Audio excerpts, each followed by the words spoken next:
This video shows how to set up and use the Trend Mortise and Tenon jig.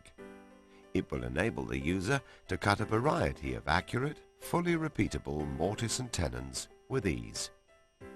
Once set, it will cut both components, the tenon and the mortise, without further adjustment. Simply change the cutter and guide bush on your router, or by using two medium-duty routers, you'll speed up the process even further. This patented jig is adjustable in both planes, allowing front, side and compounded angled tenons to be cut as easily as square-shouldered tenons. Also haunched or mitered tenons. Stopped or stub mortise and tenons. Side-angled mortise and tenons. Compound mortise and tenons. Slip tenons, useful in antique furniture restoration or when complex joints are required. The jig also has the capacity to allow doweling to be undertaken with the same degree of accuracy and precision. The largest timber that can be accommodated in the jig is 50 by 150 millimeters, whilst the smallest is 10 by 13 millimeters. All tenons can be machined either square or with a radius at the end, plus framing joints and brackets. Large-scale joints such as doors are well within the capacity of the jig.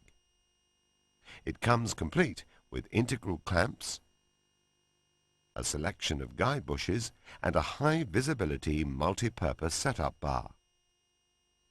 By using standard straight flute cutters or the specially designed long-reach cutter set, perfect mortise and tenon joints can be rapidly machined to professional standards. Later we will see how to construct an elegant contemporary chair using all the main techniques possible with this revolutionary invention. See just how fast and really simple it is to use the Trend Mortise and Tenon jig. To reassemble your jig, open the back plate to 45 degrees and lock in place. Screw to the edge of your workbench, or to prevent damage to your bench, you may prefer to use a custom-made baseboard such as this one. Fit the F-clamps and vertical tenoning guide in place, noting that the longer screw is used with the pivot bush. Return the back plate to the vertical position. You may wish to check that it is perfectly square to the main body. Remove the transit nuts from the top plate and fit the two adjustable levers. Should you wish to fit the optional dust extraction spout, connect it to the rear of the main body at this stage. Tap the magnets into place. These hold the front dust shield in place and are used only when cutting square tenons and should be laid aside at other times. When fitting the top levers, make sure you employ the washers. To obtain the best results, it is essential that the timber is square and true, and when cut to length, include the length of any tenons. For square-shouldered tenons, position the rail here, with the corresponding stile to be mortise clamped here. Should you need to cut a mortise at the end of a stile, for example in the style of a cupboard door, or as in the front leg of a chair, position the middle clamp, utilizing the red protective cap here. This will provide a center support flush with the back face of the timber. The jig will accept the timber from either the left or right-hand side. To machine an angled shoulder, rotate the vertical guide to the required angle. For a front angle, simply move the tilting back plate like this. By using a combination of both the back plate and the vertical guide, compound mortise and tenons can be constructed. Traditionally, a tenon, being 1/3 of the thickness of the stock, will determine the size of the cutter used for the mortise, and the size of the guide bush used when cutting the tenon. These are the two variables in the process.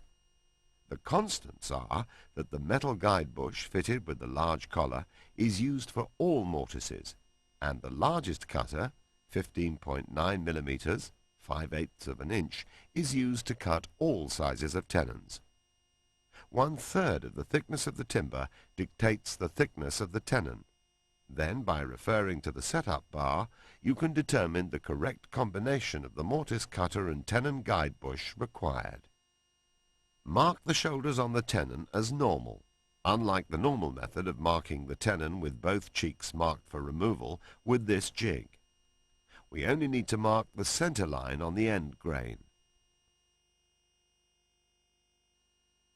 When all parts are marked out, insert a rail vertically, ready to form a tenon. Use the setup bar to set the correct height and centering of the tenon timber. Set the depth of cut by lowering the cutter down to the shoulder marks and set the depth stop. Shoulders, either single or at both ends of the tenon, are marked, and the correct opening between the two sliding templates for the shoulders is determined by the steel setup bar. The markings on each side, left and right, are lined up with the shoulder lines according to the tenon width. Then the sliding templates are brought up to the edge of the downstand and locked off. Use the dust shield to direct waste towards the extract port. Cut the tenon in a clockwise motion in incremental passes. For square-shouldered tenons, simply reverse the templates. To cut the corresponding mortise, insert the style horizontally and line one end of the mortise, or the haunch line if used, with the same mark on the setup bar as before. Clamp the style in position and machine the mortise simply by moving back and forth between the templates. Because the position of the templates is set for both mortise and tenon just once, the joint fits perfectly each and every time. A set of 5 long-reach 1/4-inch shank cutters and a similar set of 8 mm shanks recommended if your router can accept an 8 mm collet. The dust extraction kit consists of a 58 mm spout with a reducer down to a 39 mm hose, and a front dust shield used when machining straight tenons. The plastic guide bushes supplied with the jig can be replaced with metal guides when extensive use is made of any one particular size. Alternative guide bushes and cutters are also available to machine joints having a tenon width of 3, 7, or 9/16 of an inch.